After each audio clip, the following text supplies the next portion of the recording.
Hello, everybody. Welcome to the Welsh Republic podcast, episode 169 today. And I am here with a very special guest, Ken O'Keefe. Hi, Ken. How are you doing today? I'm doing well. All praise to God. What have you been up to today, Ken? Anything much?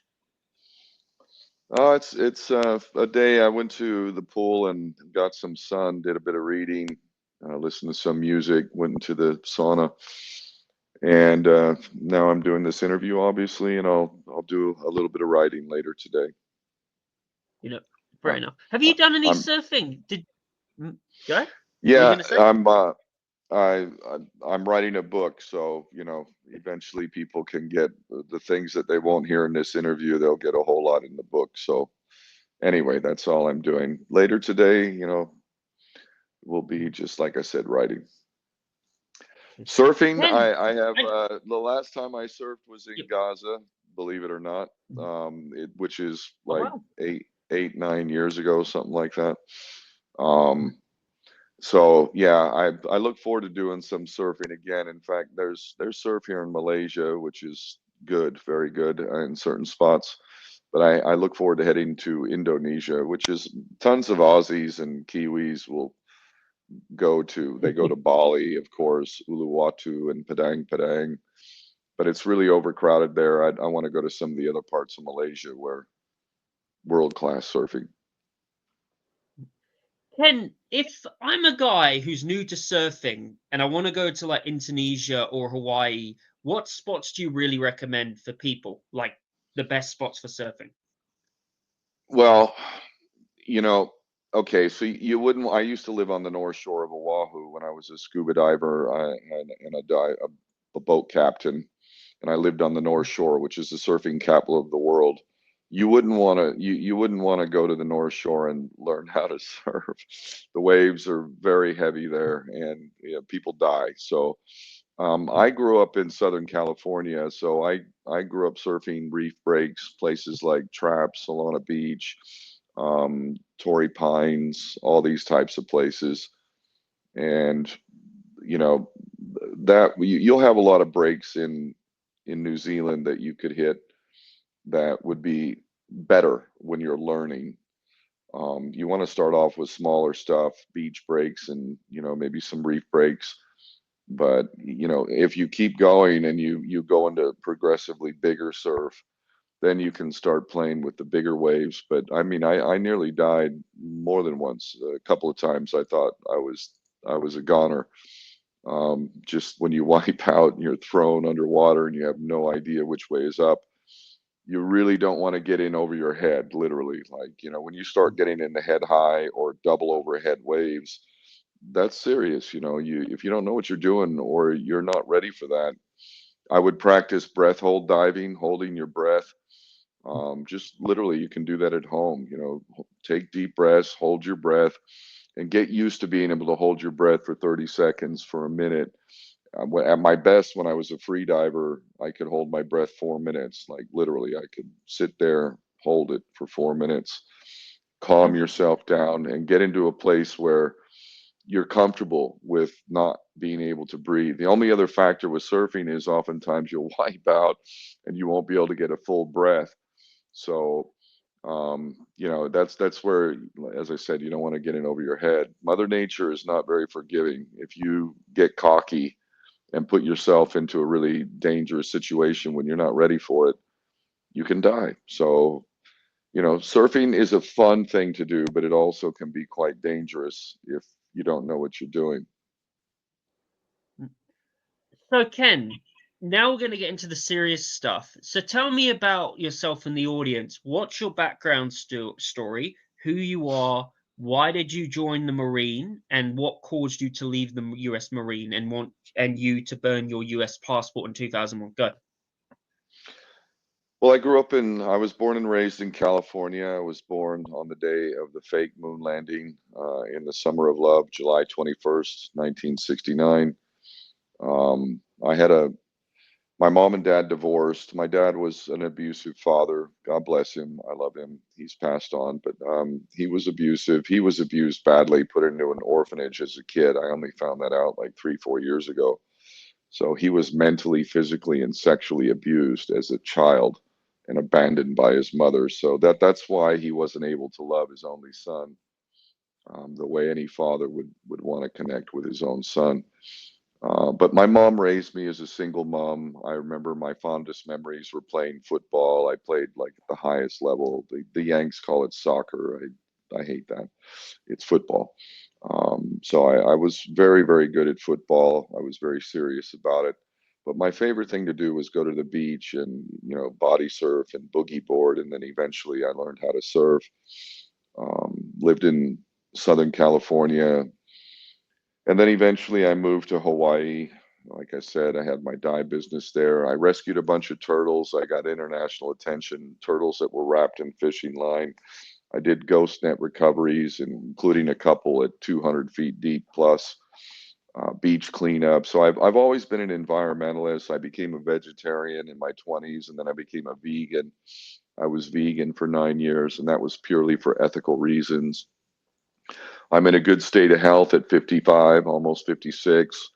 I would attribute a lot of that to my diet, natural healing. I don't take any drugs other than the recreational drugs I've taken, which, were good for me. I've had a good time with those, but I don't do that sort of thing really anymore. But I'm a very natural healing, natural everything. I eat once a day, so intermittent fasting is normal for me. Um, and I put myself in a lot of different situations. I'm always been an activist, what I call an old school activist. Like I've seen problems from childhood and definitely into my 20s and then 30s and 40s. And here I am in my 50s.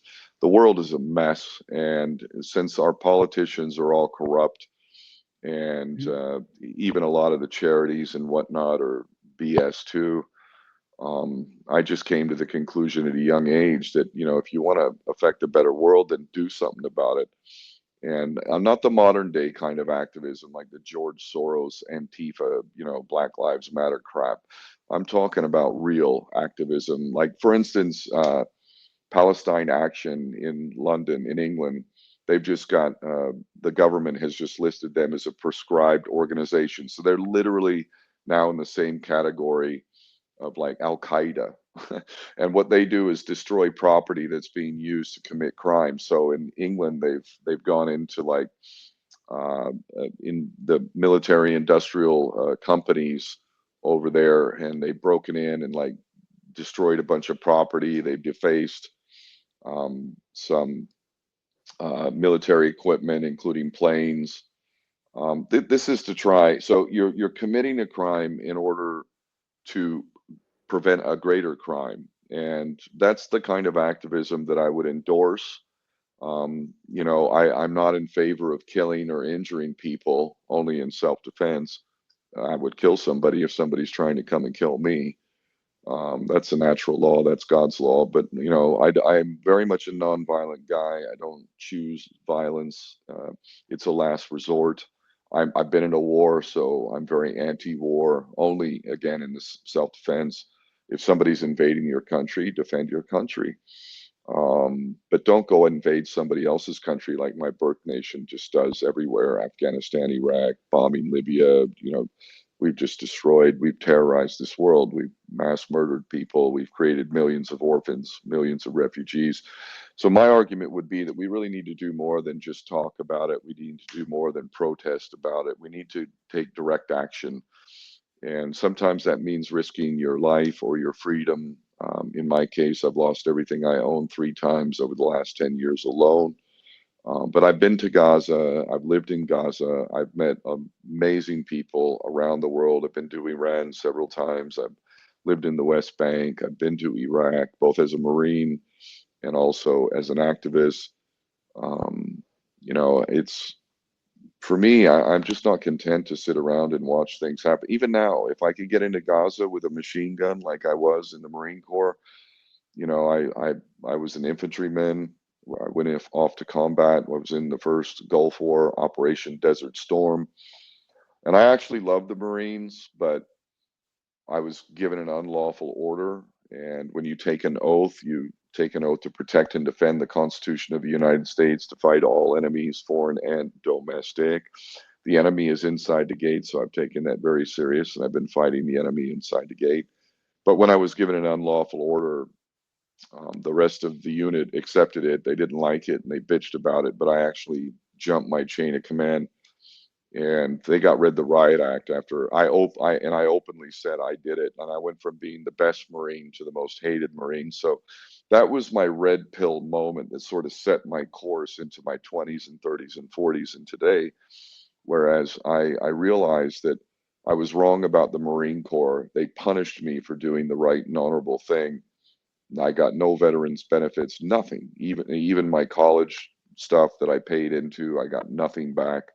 So I had a bit of a chip on my shoulder. I knew I was wrong about the Marine Corps, so that gave me a desire to learn the truth, and I studied voraciously. In my 20s, I read so many great books, and I continue to read. And so I committed to learning the truth, and I also committed to never relinquishing my freedom to anybody again, or bowing to any sort of tyranny, to submitting to things like COVID. I never wore that stupid diaper on my face. I even flew internationally. Everybody was wearing that mask, and I wasn't. So I just refused to submit to any form of tyranny.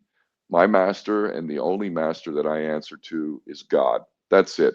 There is no earthly power, or no man or woman that I would bow to, other than like a martial arts master. I've studied martial arts, and so if I have a master, I had a former world champion in Muay Thai training me personal private lessons. So I bowed to him and I listened to him. But that's, that's like my only exception. I would pay love and respect to my woman when I have a woman. I don't have one now, but I'm still not going to bow to her and submit to her and just do whatever the hell she wants. Again, that's my master up there. I answer to God. I love Jesus. I'm a Christian. I love Jesus. He's awesome. He's coming back, but he's not God. There's only one God. Ken, in your studying when it came to waking up, what would you say was your one book that you read that you really recommend for people to read that woke you up? And what would you say was like your favorite interview that you've watched that made you like really question things? The one interview that blew your mind away. Book wise, there's so many great books, but I'll show you the one that I recommend to everybody because it's so poignant right now. Um, Let me find that book. It'll take just a moment here. Mhm. Where is that book? Damn it. Come It on was now. the Germans Must Perish book, that one you were showing me, correct? No, although that's a very, very good one as well. I'm gonna find it here. Where is it? There it is. There's the book.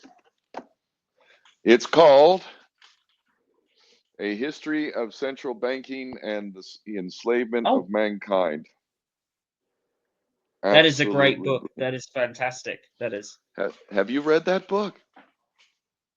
I've heard, well, I've not read it, but I've seen some of it. I definitely want to read. What would you say was your favorite moment in that book?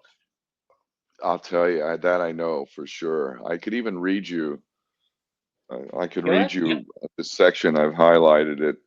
The whole thing. I highlight my books. So, um, let me find that. Okay, I can even tell you, but it would be kind of brilliant to chapter 3. That's France. Okay, I think here we go. This is it right here. Um, I'll be turned to the side here, and my glasses, I put them in my bag. One sec. Take your time, Ken. It's all good. Yeah. So, ladies and gentlemen, yeah, definitely recommend that book. The History of the Enslavement of Humanity to Central Banking. It's a very interesting book. There's a lot of truth about the Rothschild and Rockefellers. I may not agree with everything in that book, but it's a good book. But Ken's going to read it. Here we go. Well, it's well cited, tons of references in the bibliography and whatnot. I would challenge anybody who may not agree. Well, find what you disagree with, then go fact check it for real. So this is page 24 of the book, and it's the chapter on England, and people would know the real history of England unless they're really serious about history. But I'll read you just like half a page, just over half a page. Mhm. And I'll give you a setup. In England, because England is an island, um, Mhm. they did not have the problems that the European continent was having, which is where the Jews that now pose as Jews in the Jewish state of Israel, where they've outlawed DNA testing because it will prove that they do not have any blood Mhm. connection at all to the Holy Land. Anyway, Europe was a bloody mess. The Jews have been booted out of over 1,000 territories, over 100 countries, and this goes back way before Zionism and all that. These are all facts. And why was it? Because they practiced something known as usury, which Jesus didn't like at all, and neither Mhm. do I. So England was very prosperous for the first millennia. So from all the way from the birth of Christ up until the 1100s, the average work week for an Englishman was 14 hours a week. There were Mhm. nobles and there were kings, but the kings and nobles actually had nobility. They had no Jews in England, literally, and Jews were not allowed in because it was a Christian country and they did not want the Jews to bring in their usury, which is always the same result. It's happening in New Zealand, it's happening in Australia, it's happening all over the West. My birth nation is now $39 trillion in debt. To who? To the Federal Reserve Bank is who. So, anyway, England was very prosperous, but a king got in bed with a Jew, invited him over, and they started practicing usury. And within one generation, all the people were poor. They had no power. The king was corrupt. He was in bed with the Jews, and everybody was in debt, and they were in a state of poverty. Before that, they had a golden age for over a millennia. So here's the bit that I'll read you. It says, by the beginning of the 13th century, many nobles were in danger of losing their lands through usury and taxation. In 1207, an enormous sum of £60,000 was levied in taxes on the English population. Now, that's 1207, okay? So £60,000 was a lot of money. Uh, so £60,000 was levied. Nobles who borrowed from the moneylenders and from the king and his agents had to have their mortgages registered on the treasury rolls. As soon as a noble got into financial difficulty, the king would buy the debt from the moneylender and seize the land for himself. In 1215, the nobles revolted. This is what we need to do now. They revolted and forced King John to sign the Magna Carta on June 15, 1215. This document consists of 61 clauses relating to the establishment of various constitutional and legal rights, but its principal purpose was to cancel the bonds of the moneylenders and to abolish usury. On 19 October 1216, King John died and was succeeded by his 9-year-old son Henry III, who ruled from 1219 to 1272. His reign was little better than his corrupt father and the king, and 19 of the clauses affecting the role of the moneylenders were abrogated the following year. So he reversed the progress that was made. However, his heir, Edward I, God bless him, from 1272 to 1307, soon realized that if he did not take action against the moneylenders, he would be in danger of losing his throne. In 1233 and 1275, statutes were passed which abolished all forms of usury. A further statute was passed by King Edward on 18 July, so that's yesterday, and a few days before my birthday, on 18 July 1290, compelling the entire Jewish population of 16,511 to leave England forever. One of over 100 expulsions of the Jews which have been recorded throughout European history.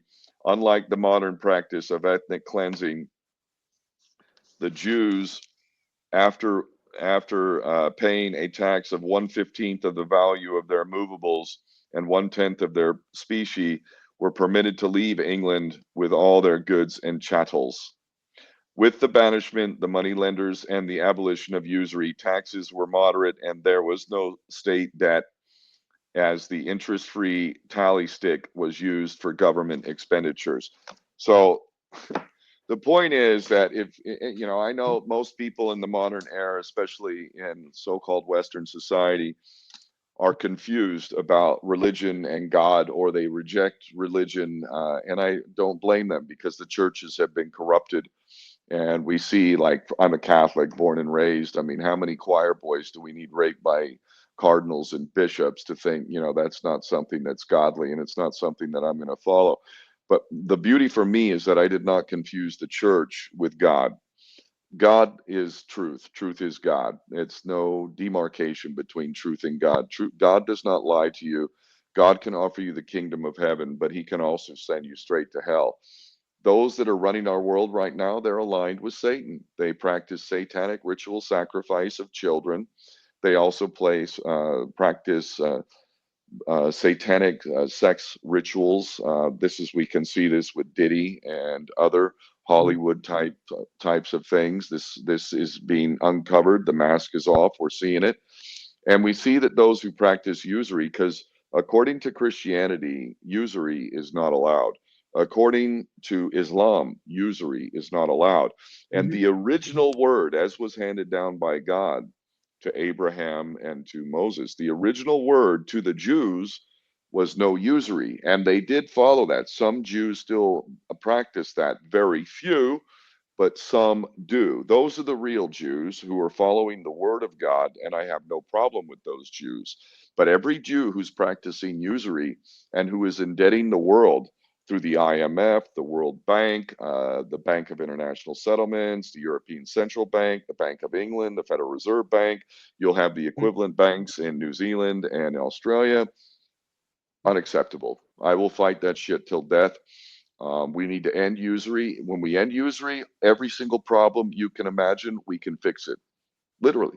It comes down to that one issue. So that's why that book is so important.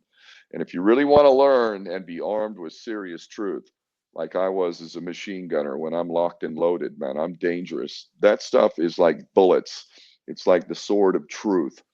And there'll be so many references in that book that can lead you to other books, and you can study deep, and then you can become really dangerous. You can become a warrior for God. That's what I am, man. I work for God. That's it. I answer to him, only him. I'm not afraid of any man nor any punishment. I will go to prison. I will be homeless. I've done both of those. I've lost everything. I've even been killed. I was clinically dead on the ground with multiple witnesses, but someone gave me CPR and I'm still here. So I've learned a lot through my very unconventional path. And you cannot control a man who's aligned to source, to God, and has developed some strength and character. And I've done that through, you know, the Marines. I've done that through martial arts training. I've done that I never liked bullies. My whole life, I never liked bullies. And I can take a punch. And I've never hit anybody first. But the moment, if somebody wants to try and bully me, which doesn't really happen anymore, but if somebody wants to try, I'll switch, because I'm the kind of guy that can walk away from some idiot. Like, God bless you, and I'll walk away. But if they want to push it and they want to fight me, then I switch. I literally switch. I'm a really nice guy. I really am. But if I am convinced somebody is standing in front of me and they want to hurt me, like their job is to hurt me, like I can see in their eye they want to hurt me, then I switch too. And my look changes. And I look into their eyes and I look into their soul, and they begin to see, like, I'm a problem for you.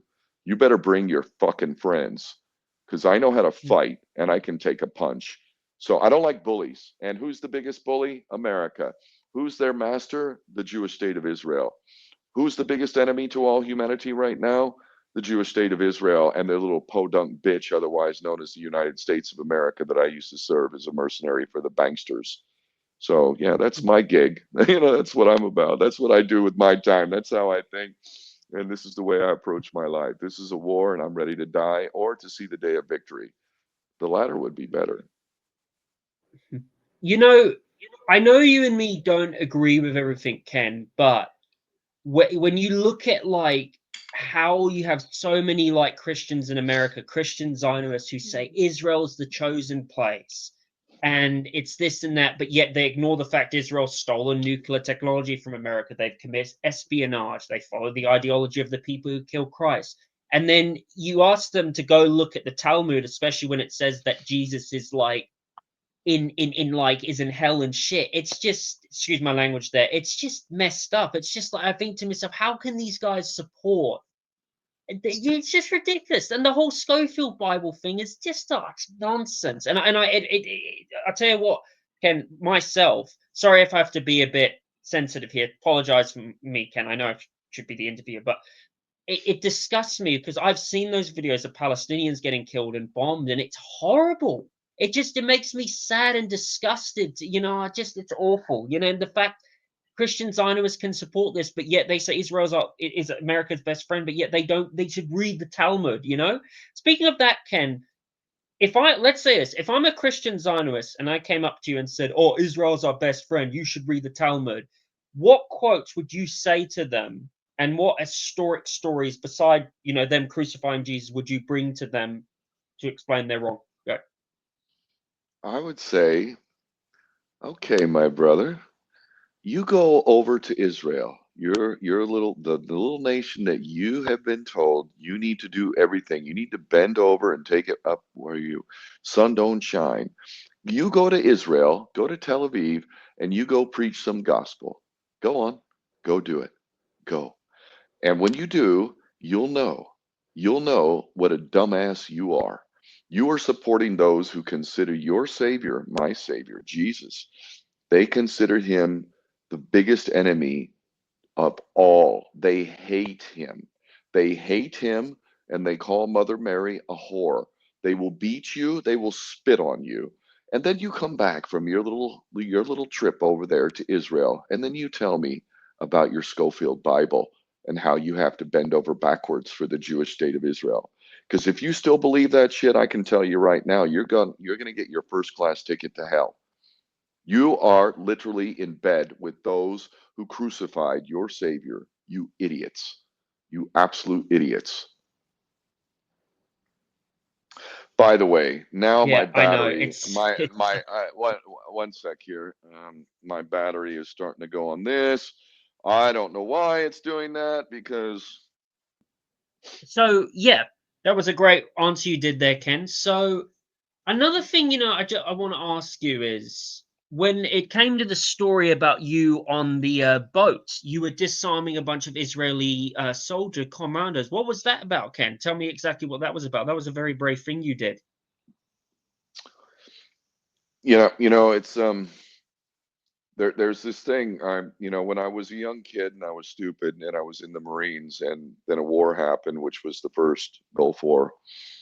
Um, One thing that you don't know until you get there is combat. A lot of people, especially young and dumb people like me, joining the Marine Corps, of course, that was sort of the ultimate manifestation of my job. Why did I learn to use a machine gun?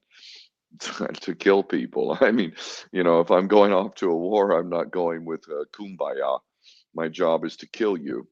And thankfully, I never had to do that in a war, but I've been in combat and I know that I thrive under pressure. I don't think like, oh, what do I do? Like, no, I know exactly what I'm meant to do in a situation where your life is on the line. In fact, I never feel more alive than when my life is on the line. Like I'm in the thick of it. I'm in the battle. I'm in the trenches, which is where I'm built to be.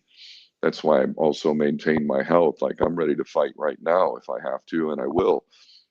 If the call to duty comes and I have the opportunity, I will. But the Mavi Marmara was a humanitarian aid ship that I was on. There were over 700 passengers. It was a Turkish ship.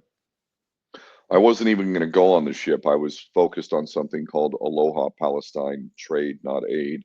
I'm still arguing for this. We need to do a trade mission, not just a humanitarian aid mission, because it gets into a different form of law. In humanitarian aid law is useless. Look at it. Look at it. We've got open genocide. What's being done about it? They haven't even cut off trade with Israel. They're still sending weapons to Israel. So obviously, international trade law is an option that has not yet been used. But nonetheless, I chose to go on the Mavi Marmara because it was a big ship and there were a lot of people from all around the world. The people of Gaza were desperate 15 years ago, never mind today. And I knew it was the right thing to do, so I decided to go. When I got to the ship, I had cameras and I can film and I've made documentaries and I've been a journalist and, independent journalist. But they asked me, they said, they knew that I had Marine experience and whatnot. So they asked me if I wanted to document what might happen. We didn't know if we'd make it or not make it, if we would confront the Israelis or wouldn't. But if we did confront the Israelis, would I prefer to defend the ship or would I prefer to document what might happen? And I said, well, you've got plenty of journalists here. I'm more valuable defending. So they put me on a team to defend the ship, and I was second in command of my team. And we set off, and everything was quite beautiful on that ship. We were on mostly a passenger ship, and we were bringing aid. But we had other ships that were with us that were bringing wheelchairs, medical supplies, building supplies, things that they need to rebuild, to take care of the sick people. And ultimately, the objective would have been to get people out too who need urgent medical care, or students who have scholarships abroad. Some of them are like Rhodes scholars. We're talking, top institutions, learning institutions, universities. But we set off and we were in international waters. We were still probably about 10 hours away if we had been able to progress from Gaza. I had already sailed to Gaza 2 years earlier as a captain. First time anybody had done that in 41 years. And we literally sailed into Gaza. Very few have done that. And again, that was the first time anybody had done it in 41 years. So I actually thought we were going to make it. I didn't think the Israelis, I said this on the second BBC Hard Talk interview I did not think the Israelis would be so stupid as to attack a civilian passenger ship in international waters on a humanitarian aid mission that was carrying absolutely no weapons or anything that could be considered a legitimate threat to the Jewish state of Israel. Nonetheless, they attacked us at 4 in the morning. They already surrounded us with their navy, so they were all over. They had helicopters, they had battleships, they had patrol ships. So what they did was they first sent Zodiacs with commandos, and they were firing from the helicopters live rounds. They were firing paintballs, percussion grenades. So we were being attacked, and the commandos came on the Zodiacs, and they were throwing grappling hooks up over the rail so that they could climb up a ladder to get on the ship. We were easily able to repel that. They were not able to do it. If they threw the grappling hook up, we would unhook it and throw it back. We were throwing, I didn't throw anything at them, but some of them were throwing whatever bottles at them, trying to stop them. And we were able to stop them from coming. And they timed this at 4 a.m. in the morning, which was morning prayers. So they timed the attack to the morning prayers. It was still dark. And damn it. So we were able to repel the Zodiacs, but the helicopters, Black Hawks, were flying overhead. And then they came with one of the Black Hawk helicopters. They hovered over the part of the ship, the top deck of the ship, where there was an open area. And they did something that I've done in the Marine Corps, which is called fast roping. Fast roping is where if you're on a helicopter and you want to get down to the ground without the helicopter wouldn't have been able to land on that deck. There wasn't enough room. So they had to fast rope down. So what they do is they have a hatch in the bottom of the helicopter, and they drop a thick rope that's like this thick. They drop that down, and then the commandos, they'll shoulder holster their submachine guns. They also had 9mm pistols, sidearms. They drop the rope down. And to the credit of the brothers up on the top deck, when the rope came down, they took the rope and they pulled it over to the side. So the rope was not going straight down, it was going at an angle like this. You can't come down a rope like that. You'll fall off at the top and bust your legs and whatever. We'd have been able to take care of you real quick. So they had to let go of that first rope and just let that one go. But they had another rope, so they put the second one down. And the second one, they put it down, and the first commandos started to come down, and they were coming down quick. And I saw it. I could see from where I was at the back of the ship. And I saw a commando come down. I saw another one. Now we're taking fire at the same time, and bodies are starting to pile up. And I said to my guy in charge of where our section of responsibility was, I said, hey, brother, you mind if I go up to the top deck? They need help up there.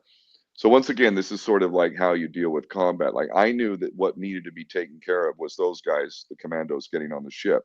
I wasn't needed back in the back of the ship anymore. We had the area covered. So what am I going to do? Sit there and twiddle my thumbs? I mean, my job now is to go up there, and I've got the approval from the guy in charge of me. So he said, yeah, go for it. And so I started to go up to the top deck. Before I get to, I had to go up one deck, and then there was another hatch to go into, and then I could climb up to the top deck. And as I was on my way, I came across the first dead body. I didn't even know he was dead. I saw him lying on the ground on his back. He was a photographer. None of us had any weapons. And he's lying on the ground, and I got down to see if I could help him with revive him. And as I'm checking his pulse and trying to see if he's what I can do, another brother came and pointed out the bullet wound, which I hadn't seen. A lot of people, it's not like Hollywood. He got shot perfectly right between the eyes, and it was a small Oh entry God. wound with no blood. So his eyes were open, and he had an entry wound right here, and he pointed out the wound, and you know it was clear he's dead. So I saw the first dead body, and after that, I was, God bless you, and I kept going to get up to the top deck, and ultimately, ultimately, when I got up to the second to the top deck and I was going into that hatch, one of the commandos on the top deck had been pushed over the top deck, and he fell down right in front of me, like about 5 feet in front of me.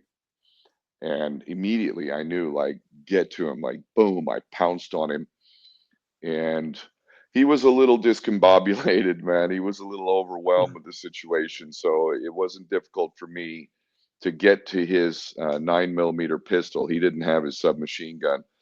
I took that 9 mil pistol off of him, and you know I could have killed the guy right there, but I didn't. I didn't. You know, I knew he's no longer a threat. You ain't gonna do anything to us without your weapon. And I took the weapon, and the other brothers pulled that commando inside the ship. So now we have one commando. I took the weapon, and basically I took the bullets out of it, which were real bullets. I separated the bullets from the weapon so it couldn't be used again without being reloaded. I gave the bullets to some of the people, and then I hid that weapon somewhere, hoping that we would still be able to repel the attack and keep going. And then that could be used as evidence, because now I've seen another dead body, and there were a lot of people who were shot but weren't dead. On that night, they ended up murdering 9 people. 6 of them were executed at point blank range. So this is like a combat situation. You know, this is serious. Um, After I got rid of that weapon, I then proceeded to go back where I was intending to go the first time, which was up to the top deck where most of the fighting was taking place.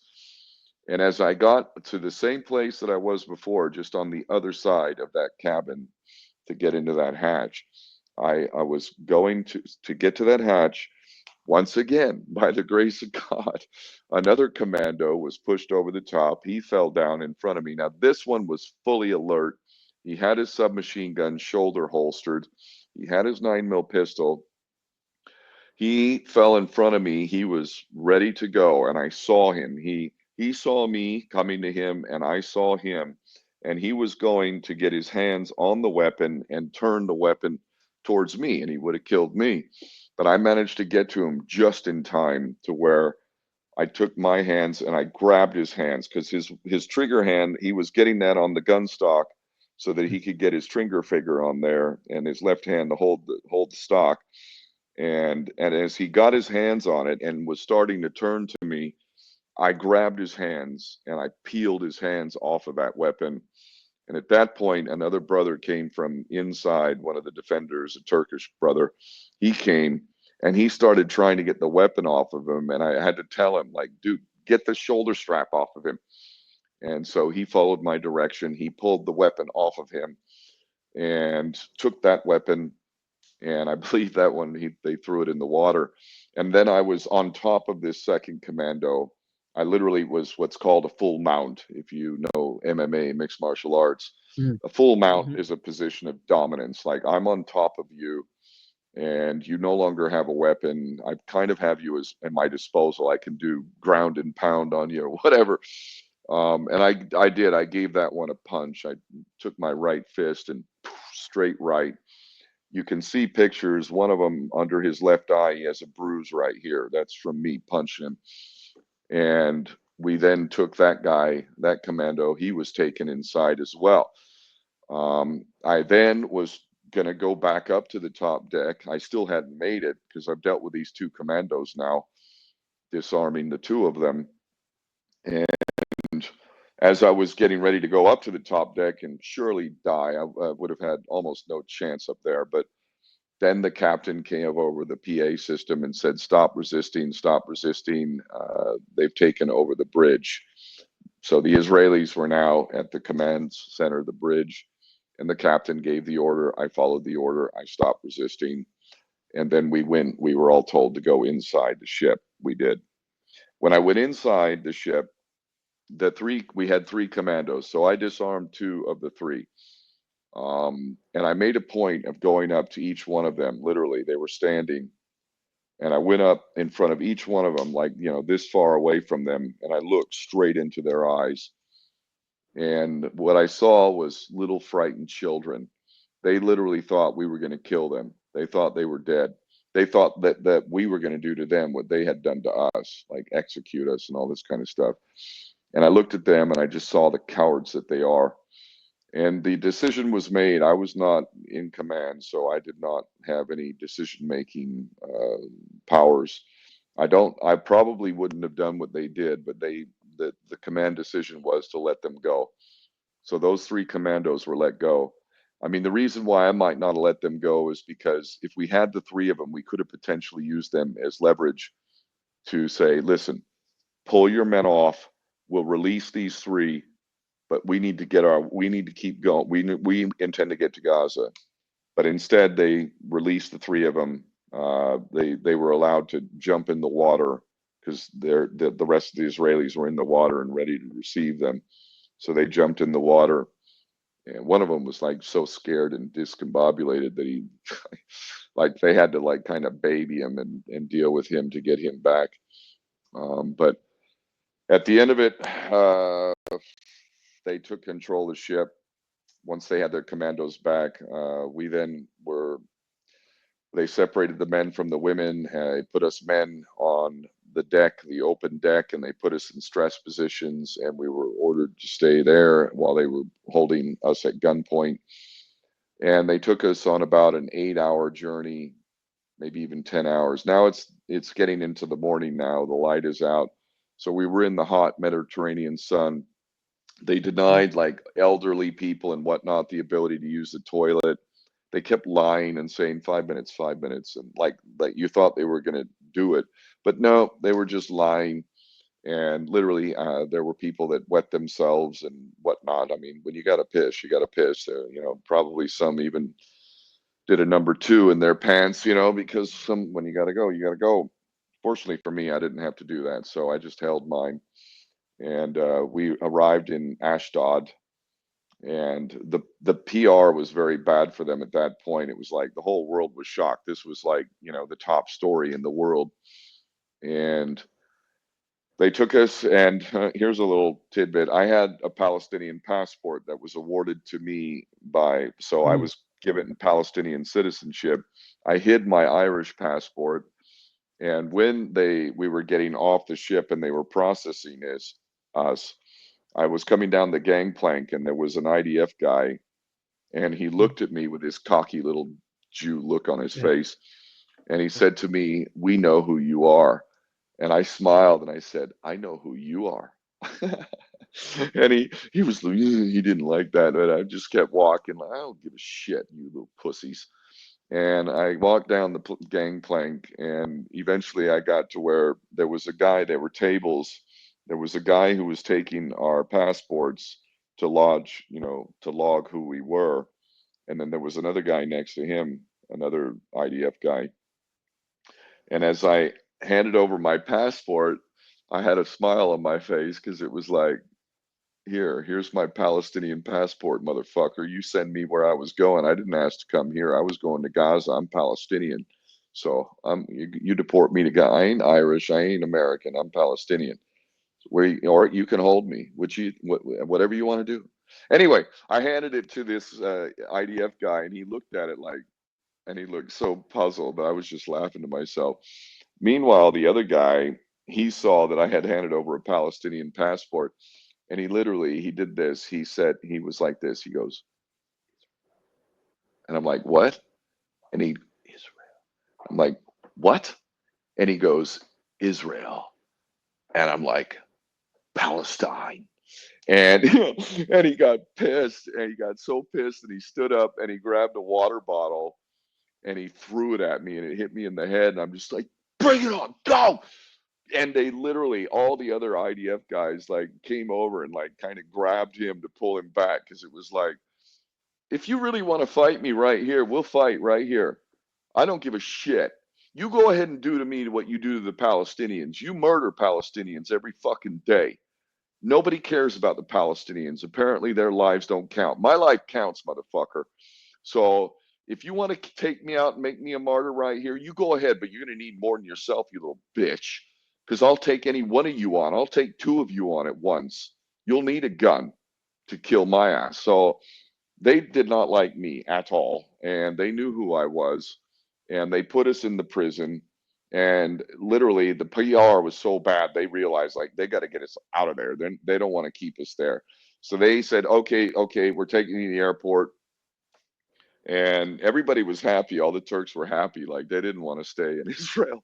They wanted to go back home to their families. They'd already lost 9 martyrs. They didn't want to be the next one. And another guy, a 10th guy, died later. He was in a coma, and they just had to turn off his life support eventually. But so 10 people were murdered. We're now in the prison. Everybody's happy that they're sending us away. But I told them I ain't going nowhere. Nowhere. You send me to Gaza, or you go ahead and give me your Israeli justice. And they were miffed, like, what the fuck are we going to do with this guy? And there was another crazy Irishman, Fiacre is his name. He said, yeah, I'm staying too. So now there's the two of us, and they literally emptied out the prison. Like all the Turks were like, some of them were like teary-eyed. They were like, they felt like kind of ashamed that they were going back, and the Irish white non-Muslims are staying, right? And so they all left, and it was just me and Fiacre in this prison, the whole prison. Now there were more guards, Israeli guards, than prisoners. We were the only two. I looked at Fiacre, and I just had a smile on my face, like, boy, this is gonna be fun. and we and we're sitting there, and then eventually they say, okay, we're gonna relocate you. And they lied, and they took us to Ben Gurion Airport. When we got to Ben Gurion Airport, I then regrouped with the captain and the head of the organization and a whole bunch of defenders, and they all knew that I had disarmed commandos, so they were very happy to see me and receive me. But then the Israeli police were manhandling a guy named Paul Arudi, who was already bruised up. He'd obviously been beaten a little bit. He was on one of the little smaller boats, but I knew him he was on the Free Gaza mission where I captained the 2 boats in 2 years earlier.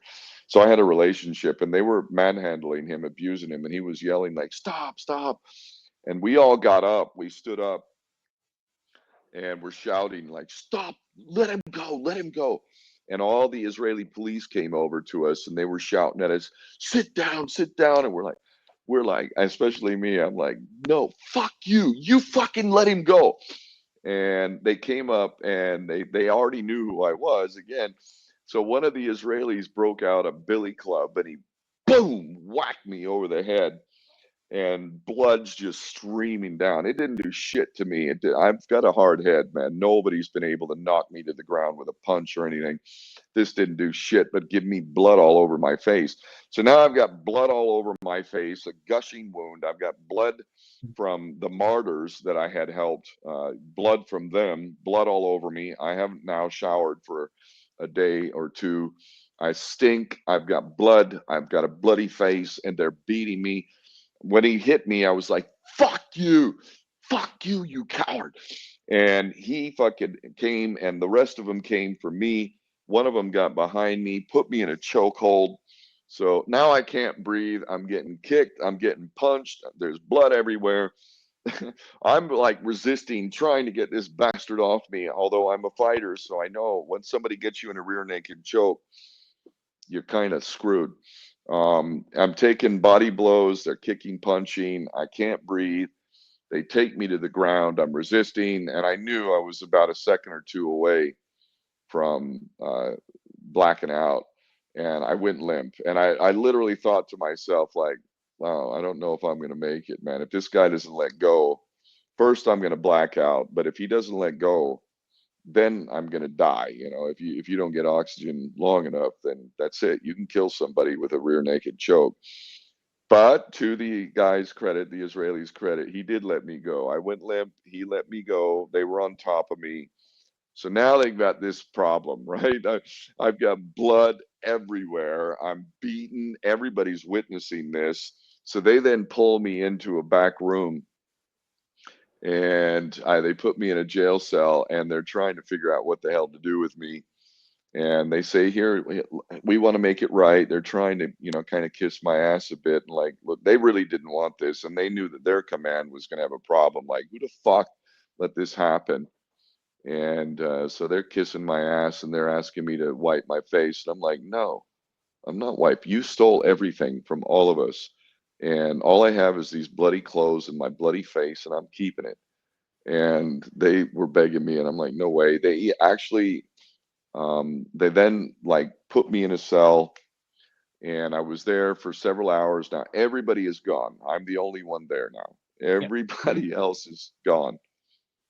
And they put me in a jail cell, and they bring me food, and I told them, like, I'm not eating. I'm on a hunger strike.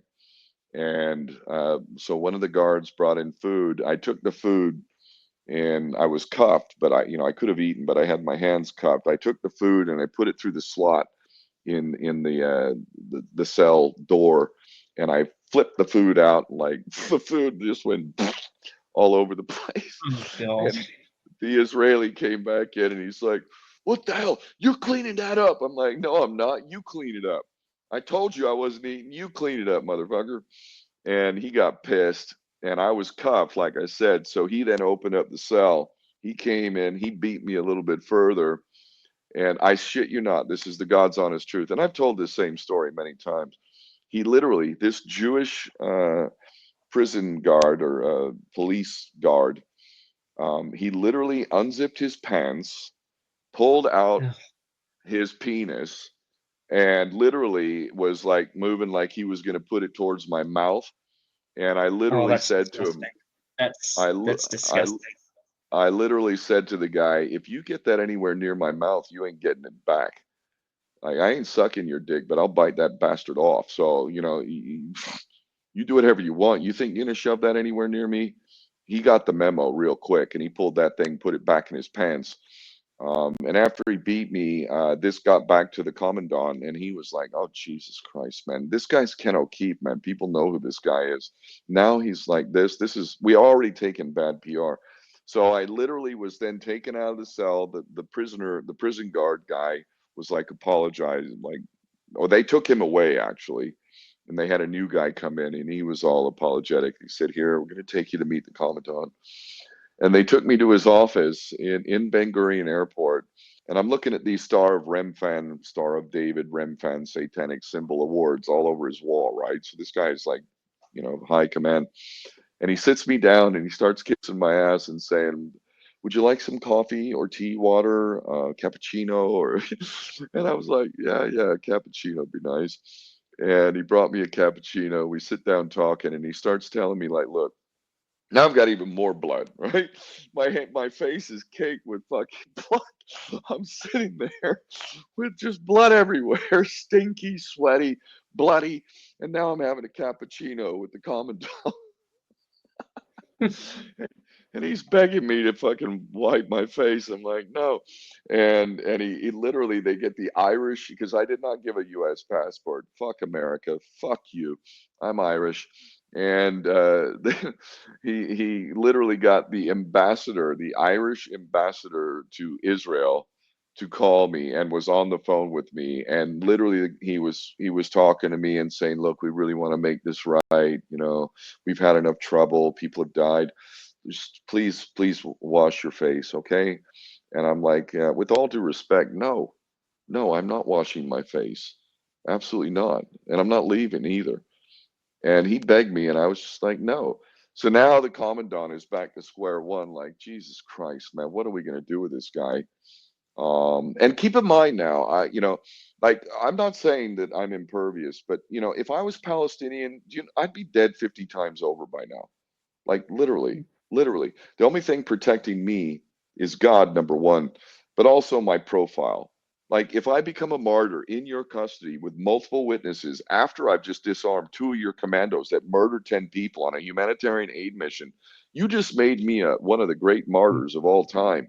You've just really, you're going to highlight your big fuck up here, big time. So they were caught between a rock and a hard place. And I was refusing to go, like, literally, like, no. I knew, like, you keep me in prison, all this is going to do is bring more attention to Palestine through me. So I'm happy to stay in your fucking jail.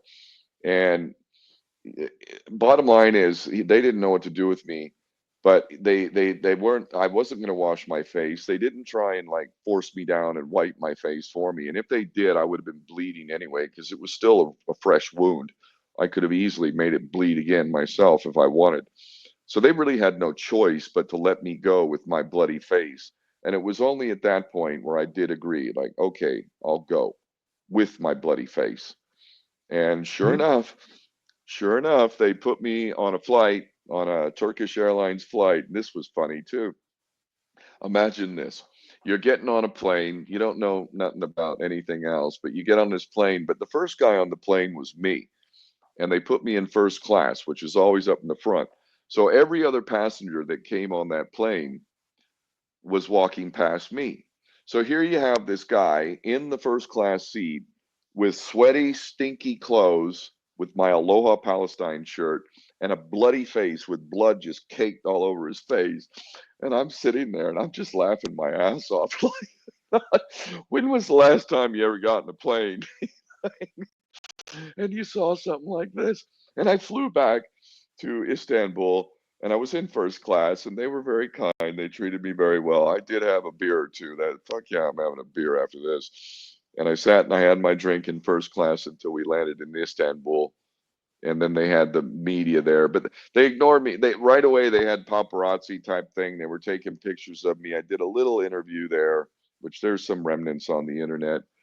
But they didn't invite me, like, on all their big news shows and stuff. And that's because Erdogan, who's the head of state of Turkey, is a piece of Yeah, shit traitor. he's a traitor. He is a muppet. That guy is definitely. He is an absolute. You know, very But fascinating story. the Turkish people know who I am, and they know what I've done. So whatever.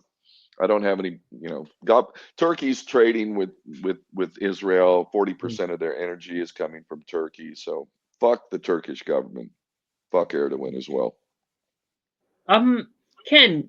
So lately, right now, by the way, that's a fascinating story. You did a very brave thing to protect all those people. God bless you for doing that.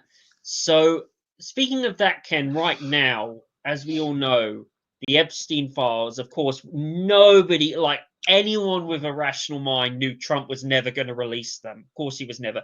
What is your feelings towards that about the Epstein, and what is the whole Epstein-Trump connection from your knowledge and facts that people should know? Okay. I have been saying, even in Europa, which, the first thing you see in that film is me.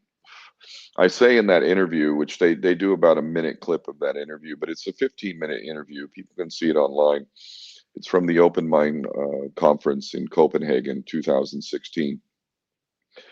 And I said in that interview what I'll say again today, but I'll just expand slightly. I said that the world that we live in does not reward people of nobility, of courage, of compassion, of humanity. These people are punished. I know I've been punished. Have I been rewarded even now? I mean, like, you know, I'll write my book and I'll make a bunch of money from the book and people will be fascinated. There's more details. I mean, I got into quite a bit of the details, but not everything. So there's not enough time. And that's just one little chapter of my life, one small chapter. I have many others. So I've been in Israeli custody 3 times. But what I've said is that the way the world actually works is that those with high moral values are punished. The people that are rewarded in this world are the sociopaths, the psychopaths, the narcissists, and the satanic worshiping devils who are working for Satan through our corrupt governments. They practice ritual satanic sacrifice.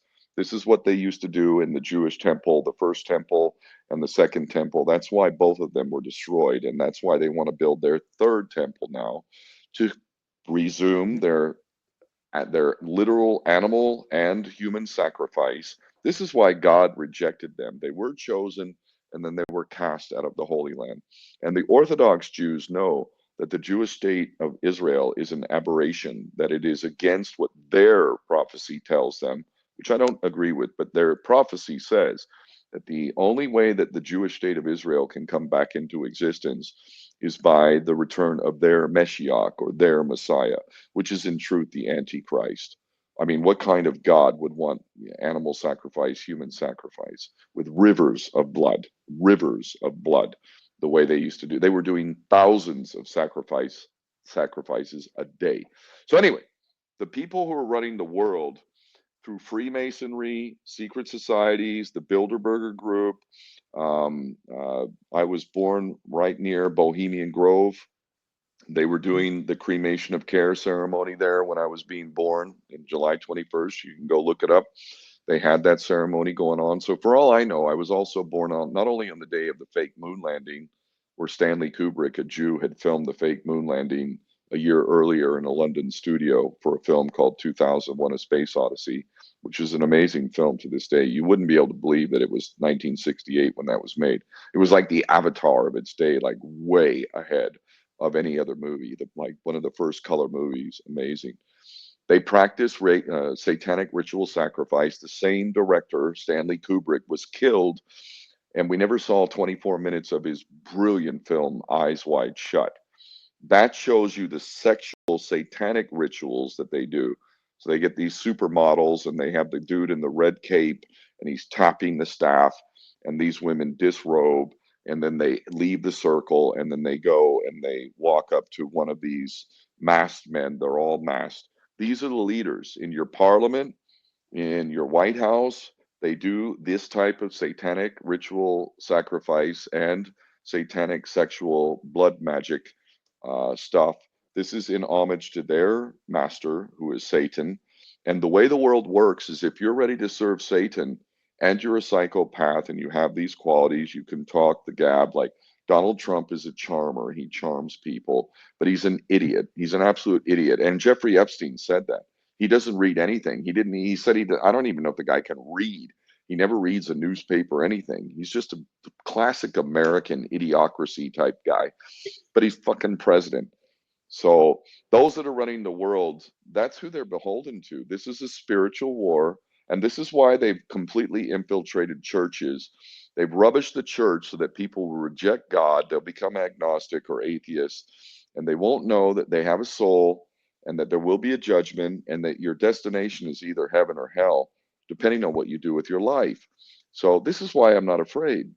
I'm not a fearful guy, but I don't want to go to hell. I know there's a hell. I know there is, and if I don't do my job properly, then I will go to hell. I don't want to go to hell. I want to go to heaven. I want to be up there with my mother. I'm pretty sure she's up there. I know there's a lot of good people up there. Adolf is up there. Anyway, we'll Muammar Gaddafi's up there. There's a lot of good people up there.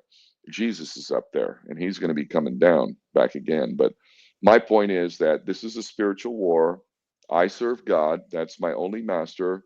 And those who are running the world right now, they serve Satan. This is who's running the world. And that's why the Jewish state of Israel, how does the Jewish state of Israel run New Zealand, Australia, America, England, all of the West, a godless West? Really, this is the nature of the world that we live in. It's unacceptable, and I would rather die than sit here and submit to this shit while they rape our children in mass. The Epstein thing is the tip of an iceberg. The real guy that you want to be talking about is a guy named Leslie Wexner. That's the guy behind Jeffrey Epstein, the multi-billionaire in Ohio, in the United States. That's where the power is. Power never reveals itself. Jeffrey Epstein is a low-level player in this game. The real powers, like they say, Elon Musk is the richest guy on the planet. What a joke. He's richer than the Rothschilds? Yeah, Nope, sure thing, mate. definitely not. No, he's not. And he's not richer than Les Wexner either, or a whole bunch of others. But they put up a Goyim billionaire and present him as the richest guy to try and hide the truth that the Jews, through usury, they own the money supplies of much of the world. We're all in debt to them. Look at your national debt. I guarantee you it's in the billions. It may be even trillions. You've got a smaller state, but it'll be in the hundreds of billions. That money will be owed to the Jewish usurers, who Jesus called the synagogue of Satan. This is a spiritual war. And those who are rejecting God and turning away from the church, they're making a mistake. Don't turn away from the church. That's fine. But pray and understand that you have a soul. It is eternal. That is the most precious thing you have. Those that serve Satan, they sold their soul. They're going to hell. So they will get theirs. Donald Trump will get his. Jeffrey Epstein will get his. I'm sure he's hanging out on the beach in Tel Aviv or somewhere. He's not dead either. So, and it was under Trump's watch that he got a light sentence and all this stuff, and then he died. Bullshit. He got taken out of that prison, and he's somewhere. They're not going to sacrifice their own chosen ones, if for no other reason, because the whole system of power could very much fall apart if all these people who aren't on videotape raping children. Think of it this way. This is how they own these politicians, and they will do whatever Israel orders them to do. They're on videotape. I guarantee you 100% Donald Trump is on videotape raping children. And I'm not even talking about 14 years. I'm talking about 11, 10, 12, 5, 8 years old. Because if I had a videotape, and I said this in Europa, if I have a videotape of you raping a child, I own you. You will do whatever I say. What will happen to you if I release that videotape? This is why Donald Trump says, nothing to see here. He's on videotape. He is on videotape doing exactly what Epstein's job was as a Mossad operative, to compromise all of our so-called politicians, our representatives in our so-called democracies. This is the nature of the world we live in. It's that simple. It is incredibly messed up, Ken. It is really messed up. And Ken, I also saw in the interview with that guy called James English that you know someone who like was connected to Epstein or something. Wasn't it Maria Hill? Correct? Um, oh, who was I talking about there? Not to Epstein. Maria, was it to Trump or Maria Farmer. Um, yeah, yeah. Mhm. yes, yeah, you can Google her. She's one of the many victims, like Virginia Giuffre. She just died, supposedly by suicide. She's the one very famously that is pictured with Prince Andrew. And Prince Andrew, famously said in his train wreck of an interview, "Oh, it's funny, I don't sweat." I don't sweat. If you haven't seen the interview of Prince Andrew, it is the biggest train wreck of an interview where he was trying to. But now that the Epstein, and he was best mates also, Prince Andrew was best mates with Jeffrey Epstein, and continued to meet with him even after his bullshit soliciting prostitution from an underage girl, and he got a few months for that. Then they let him go, and he continued to meet with him. Now that they feel a little bit more confident that those tapes and all of the files and all of the list, Mel Gibson just released the list, so respect to Mel. You can see who was on that list anyway. It is going to come out, but it ain't going to come out by authorization of the United States government or Donald Trump, who was best mates with Jeffrey Epstein. And it, yeah, as you've said, anybody who believed that that was going to happen is a fool. They lied to you. They absolutely lied to you. One sec, I got to let in my roommate here. Yep. No worries. Keep Okay, going. yeah. So anyway, the Epstein thing is it's all's gonna be revealed. But our politicians who literally make us through our taxes, our governments are collaborating with Israel. They're providing political cover, economic support. They're trading with Israel, and many of our countries are supplying weapons. England is supplying weapons. The United States, most of all, is supplying weapons. America provides $10 million a day to Israel. Meanwhile, you've got veterans in the United States who are homeless, who are committing suicide, who are getting no support at all. You've got poverty that is nuts. You've got homelessness that is off the charts and growing. You've got inflation. You've got the complete destruction of education. You've got no health care, no universal health care. You've got unemployment. It's everything that Germany was going through in the Weimar German Republic before Adolf Hitler came to power. He fixed all of it, and that's why they hate him. But anyway, Here this is you the can, reality. Sorry, I have to interrupt a bit, but yeah, I wanted to hear, I want to have a question for you. How exactly, because like a lot of people that now, I may not agree on Hitler. I'm not a fan of Nazi Germany or Hitler, but you're the guest. You're allowed to say your opinion. I want to know how exactly did Adolf Hitler take Germany from a third world dump, which it was when it was the Weimar Republic, high inflation, very poor poverty, the highest sex capital in the world. How exactly did he do? What policies did he do? And what stuff did he do to make it happen? Go. Say what you need to say. So, as you say, very famously, a wheelbarrow of Deutschmarks would buy you a loaf of bread. It's basically what's happening in Gaza right now. I'm sending money to Gaza. A bag of flour costs $125. It'll feed a small family for a couple of days. So I've just sent another $350. That's going to last them like 5 days. So that was the same situation in Germany. There were starving Germans, literally, literally. Unemployment was 7 million unemployed. There was 2 million homeless. Their money's worth nothing. Pedophilia is rampant. Crime is rampant. You couldn't allow your kids to walk in the street. It was dangerous. And the government was corrupt. He was voted into power, the only popularly democratically elected leader in all of Europe.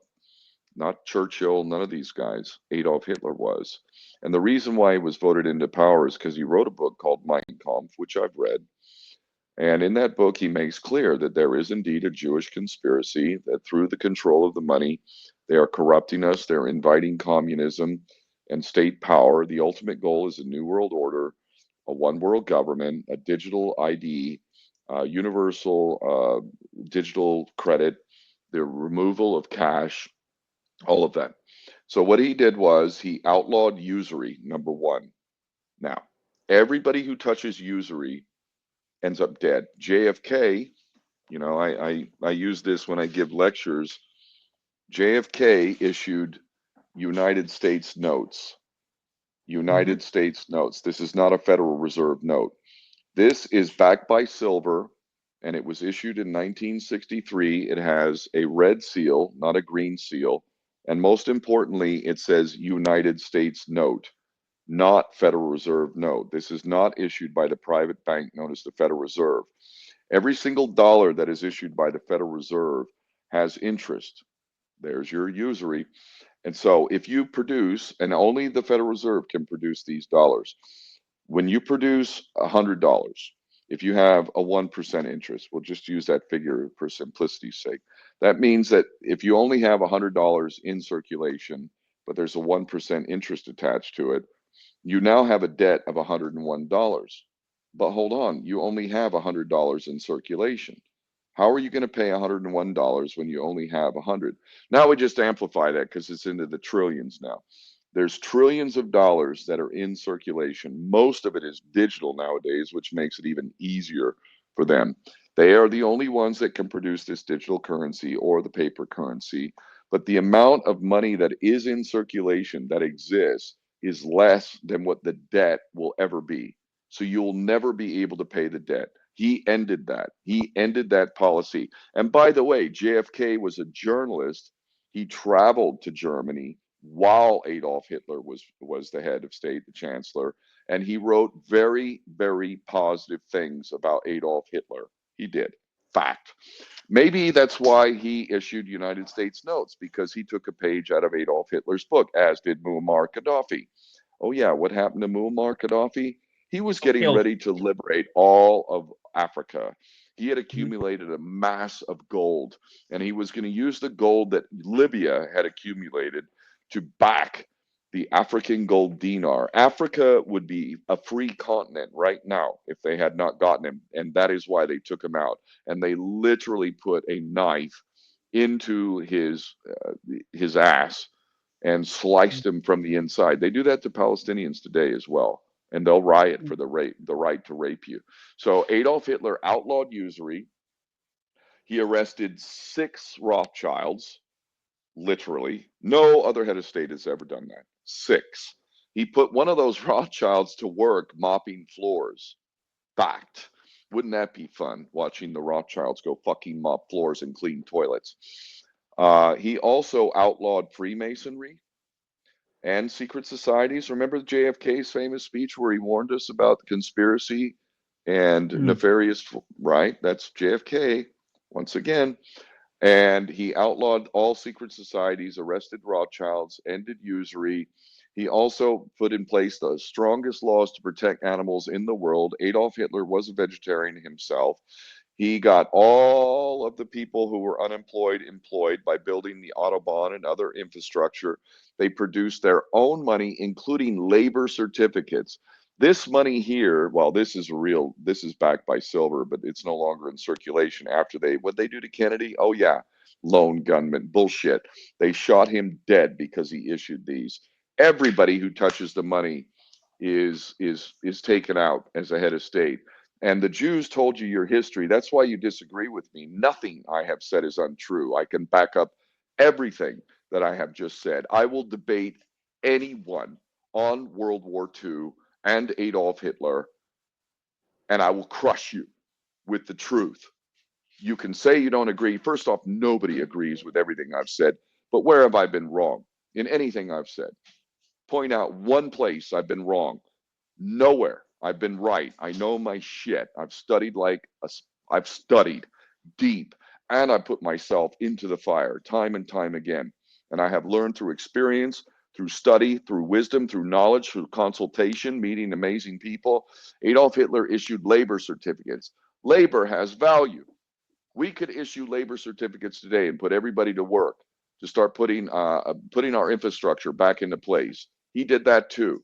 He created the highest standard of living in the world post post 1929 banking crash. The world was starving and Germany was thriving. And it was people, heads of state came to Germany, including JFK, and said, I have never seen a more happy people. They were happy. They ended pedophilia. The children were safe. You could send them on trips with a chaperone and they could travel all around Germany safely. They ended everything that was a crime. They protected animals. It became a crime to abandon your pet. He outlawed animal experimentation. He put other laws in place to protect animals. He outlawed kosher and halal slaughter. He outlawed any form of factory farming. He protected the environment. He built the infrastructure, provided high class education. And it was only when Judea declared their war in 1933, and Judea got their war. Adolf Hitler offered 9 peace treaties that were more than reasonable and amicable. He was even willing to give up what was legit Germanic land. But nope, Judea wanted their war, just like they want their genocide in Gaza today. What the Jews did in 1933 with their headline, Judea declares war on Germany, that is exactly what they've done to my people and my family in Palestine. They have openly declared the Palestinians human animals. They are raping them. They are mass murdering them. They're sending drones to shoot kids. They're bombing buildings and burying tens of thousands under the rubble. That is the same enemy that Adolf Hitler fought and beat. And it took the Soviet Union, America and England, supposedly Christian nations, fighting Christian Germany with Soviet Christian slaughtering Soviet Union, communism, which is created by the Jews. Who created communism? The Jews. Who created Zionism? The Jews. Who's doing satanic ritual sacrifice? The Jews. Who did Jesus call the synagogue of Satan? The Jews. Oh, but I'm not allowed to say it and I'm wrong. I'm right is what I am. I'm right. And no one, none of you Israeli stooges, none of you mouthpieces, none of you will challenge me. Take me up. I will debate you in a fair debate. I will crush you.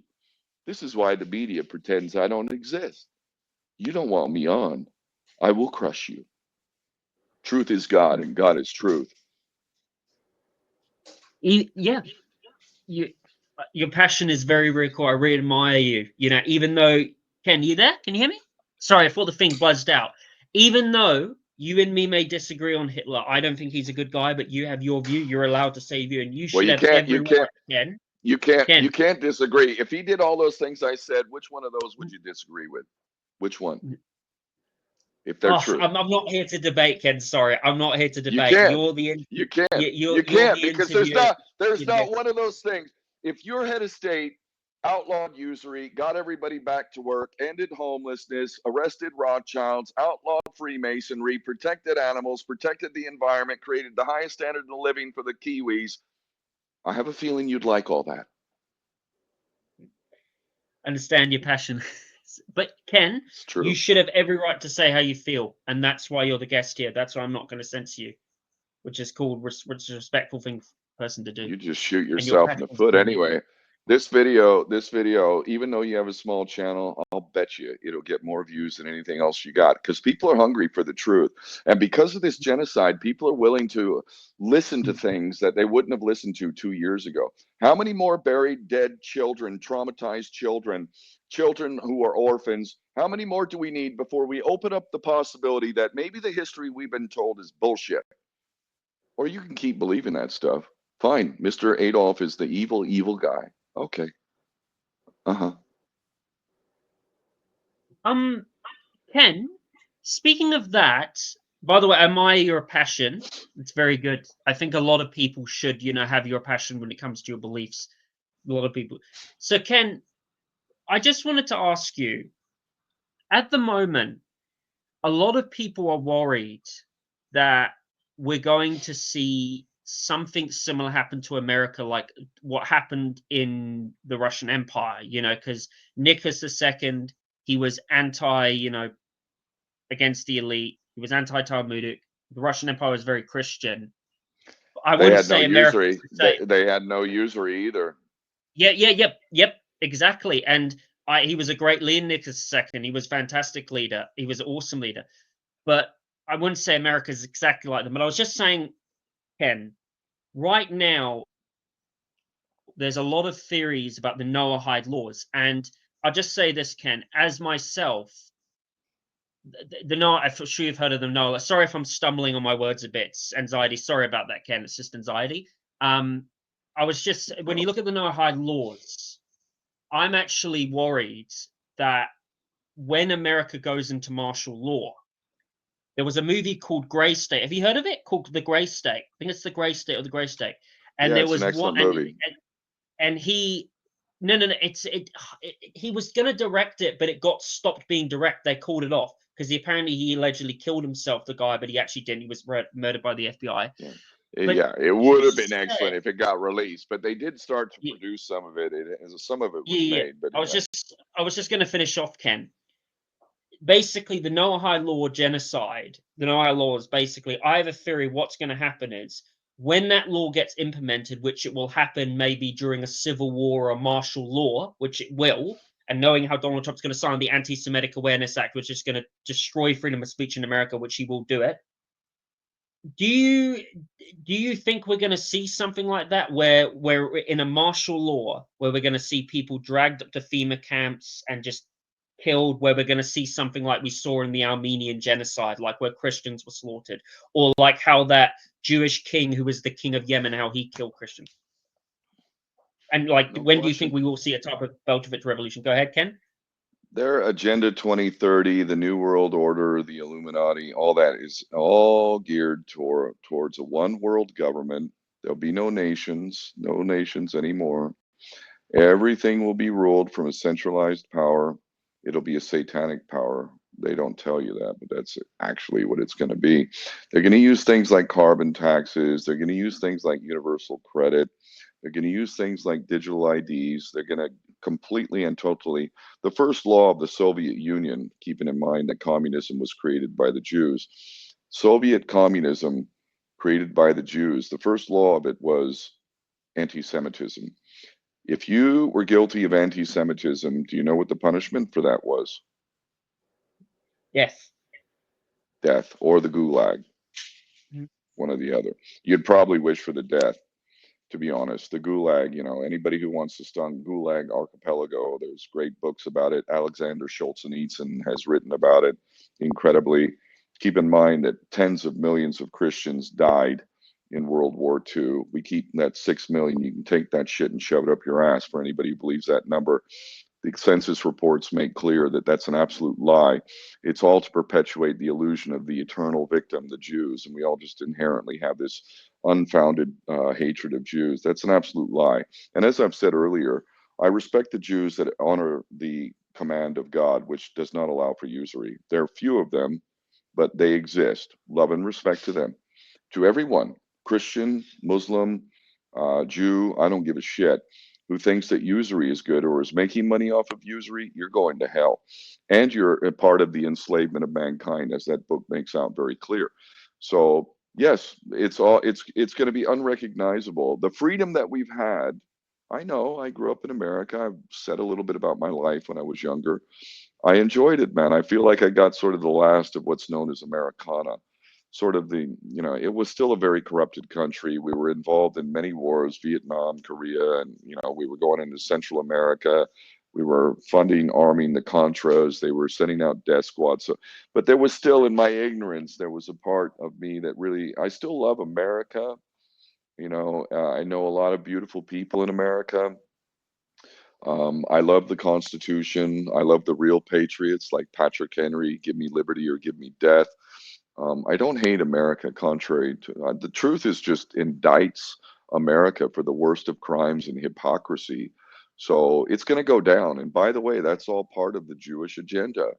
I think I mentioned it, but if I didn't, their system and their prophecy and everything that's coming to the fore now, Pax Britannica, which was controlled by the Jews going back to the 1700s. So that's how the British Empire had this mad imperialist colonialist policy that literally enslaved the world. The sun never sets on the British Empire.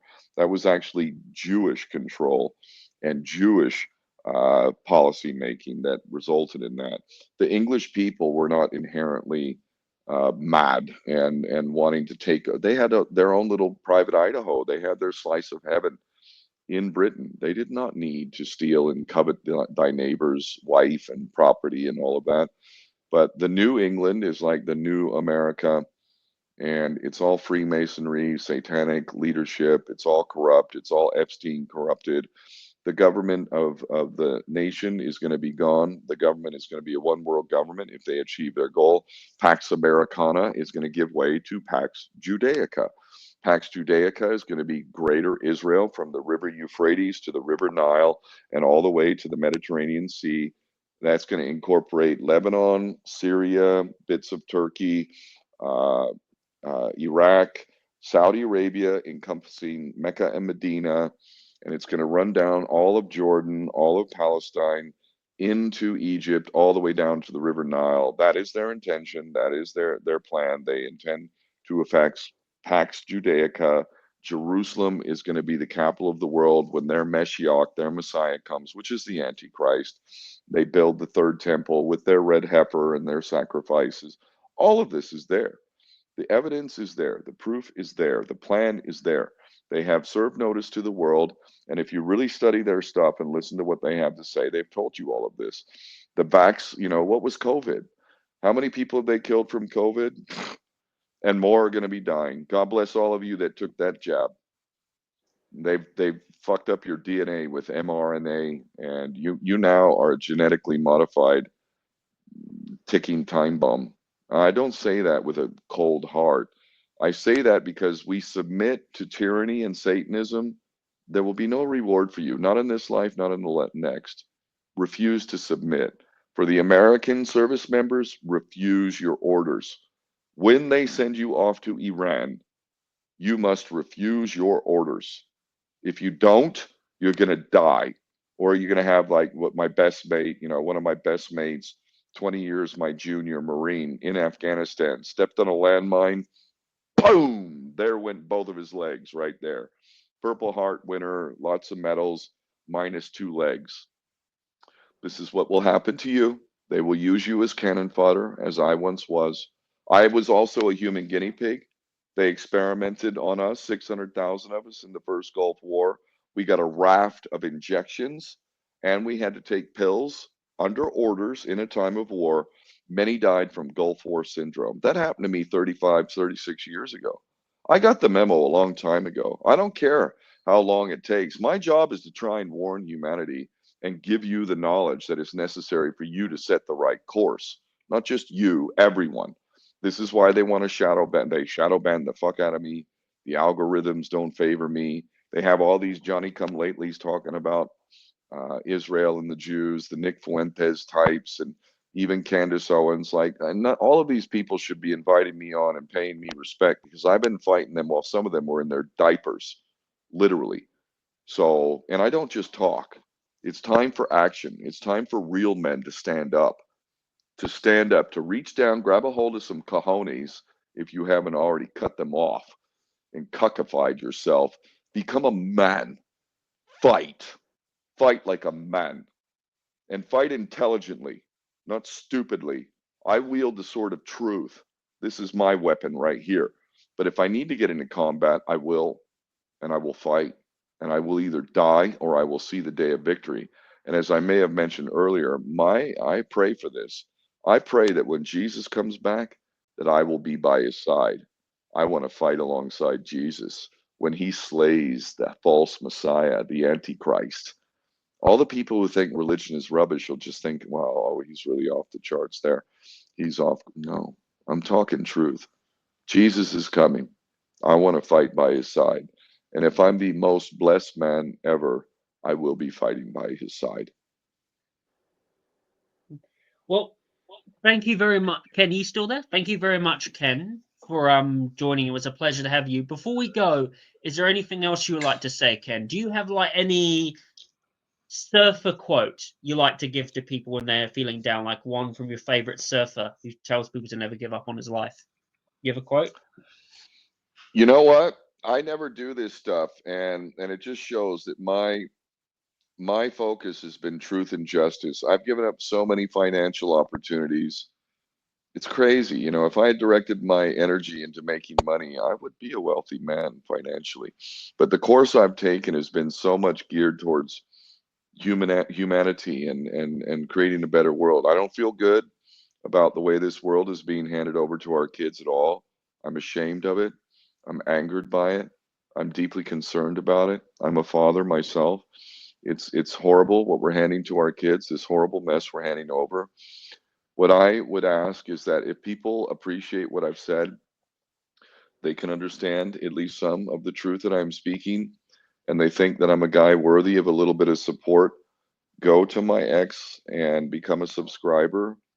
Go to my Patreon. I'm going to start producing new content only for patrons and only for subscribers in X. like, you know, this is an interview, but there's a lot of stuff that I can get into in the highest, most free speech zones. So it means a lot to me when people subscribe.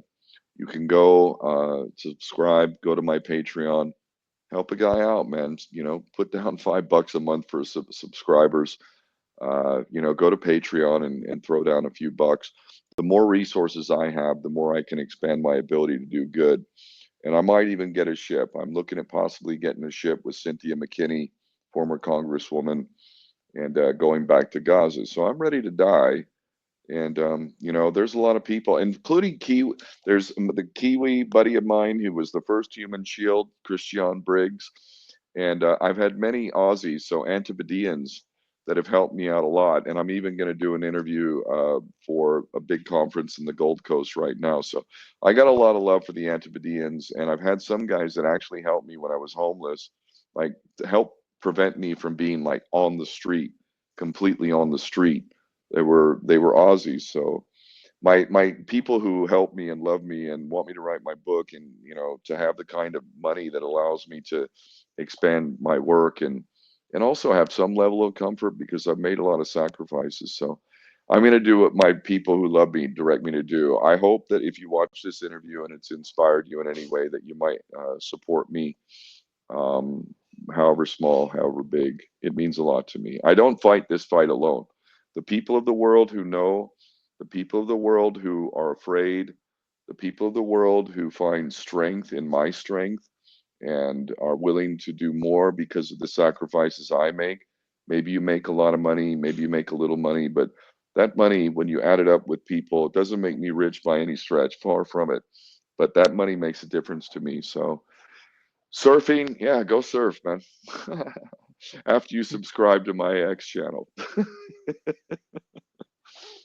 Well, there you go, folks. You heard it first. Make sure you go follow Ken on Twitter. Go follow him on YouTube. Go check him out. He's absolutely fantastic. A very, very great guy. Great interview this was. I had a lot of fun. It was awesome. And yeah, have a nice day, everybody. Take care. Free Palestine. God bless you all. Stay safe. And remember to like and subscribe.